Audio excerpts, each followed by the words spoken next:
All right, today we're going to become architects, but not of buildings. We're going to become architects of action. We are talking about the blueprint, the actual plan for turning those huge ambitions you have into something real, something you can actually achieve. So let's just dive right in. You know, we all have that list of things we want to do someday. But have you ever wondered why some of those somedays actually happen and others just kind of drift away? It really boils down to this one question. What is the real difference between a dream and a goal? And look, the answer isn't some big secret or magic trick. It's a system. If you really want to build motivation that lasts, you've got to stop wishing and start planning. So let's break down the framework that turns those fuzzy, someday dreams into something solid. Think of it this way. A dream, well, it's kind of like an idea just floating up in the clouds, right? But a goal has roots deep in the ground. And what are those roots made of? Just one thing, really. Structure. A clear, deliberate plan for how you're going to make it happen.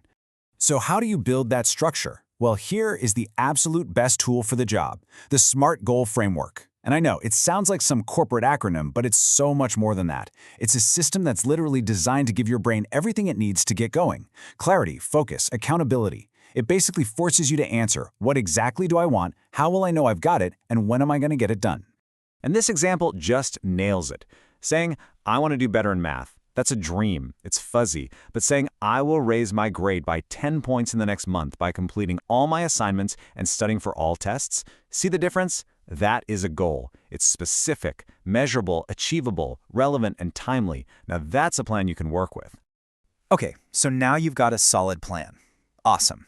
But how do you fuel the engine to actually see it through, especially when things get tough or, boring? The secret is in finding your why.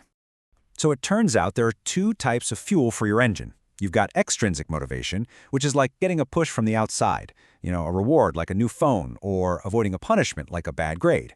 But then there's intrinsic motivation, and that's the high-octane stuff. It comes from inside you, from curiosity or joy or a deep sense of purpose. And listen, both can work, but that intrinsic motivation, that's the key to sticking with it for the long haul. But let's be real for a second. Not every single task on your list is gonna spark joy. Come on. Sometimes you just have to do things that are plain boring. So how in the world do you find that internal drive when the task itself has zero to offer? There's this incredibly powerful technique for this, called the 5 whys. It's so simple. You start with that boring task, like say a school project you're dreading, and you just ask why 5 times. Why get a good grade? To pass the class. Okay, why pass the class? To stay on track to graduate. Why do that? To get into a good college. And why is that important? To get a good career.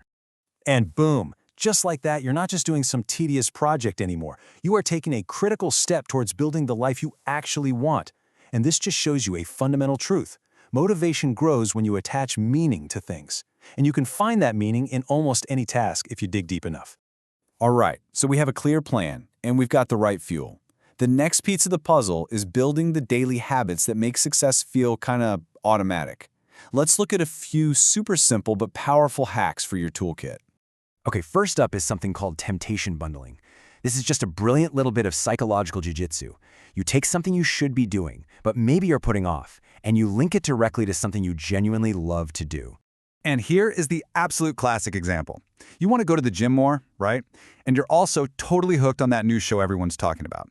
So you make a new rule. You are only allowed to watch that show while you're at the gym on the treadmill. I guarantee you will suddenly find yourself craving a workout. Let's face it, life happens. Obstacles are gonna pop up. It's inevitable. But people who are successful don't just cross their fingers and hope for the best. They actually have a plan for when things go wrong. This is all about beating procrastination before it even gets a chance to start. So let me introduce you to the WOOP method. It stands for wish, outcome, obstacle, plan. Now, the genius part here is that third step, obstacle. It forces you to be a realist. You don't just daydream about success. You stop and you identify exactly what might get in your way, and then you create a plan to deal with it before it happens.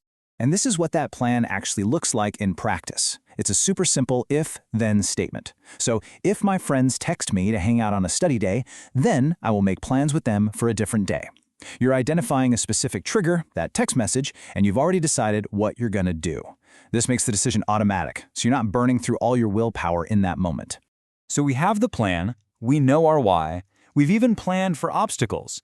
But none of that matters without the final, most important piece of the puzzle. The push to actually, begin. Okay, picture this. You're at the starting line. Everything is ready to go. But you hesitate, and your brain starts whispering all these little excuses. That moment of hesitation right there, that's where goals go to die. So, how do you break through it? You use the 5-second rule. The idea couldn't be simpler. Research shows you've got about a 5-second window to act on an instinct before your brain's defense mechanisms kick in and talk you out of it. So, the moment you feel that hesitation to start something, you just start counting backward from 5. It's a pattern interrupt. It distracts your brain from making excuses and focuses it on the countdown. And the second you hit 1, you don't think. You just move. You physically get up, or you open the book, or you type the first word. It's a simple little trick to launch yourself into action before your brain can stop you. And this all leads us to a really fundamental shift in how we think about this stuff. We spend so much time waiting to feel motivated before we act. But the truth is, most of the time, we have it completely backward. Action is the spark. Action is what creates momentum. And it's the action itself that creates the motivation to keep going. Just remember this. Self-motivation isn't some magical trait you're born with or you're not. It is a skill. It's a set of tools that you can learn and practice. And when you master these tools, you really do become the architect of your own life. So that's our blueprint.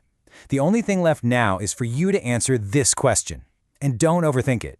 What is the one small, physical, 5-second action you will take right now to move toward your most important goal? 5, 4, 3, 2, 1, go.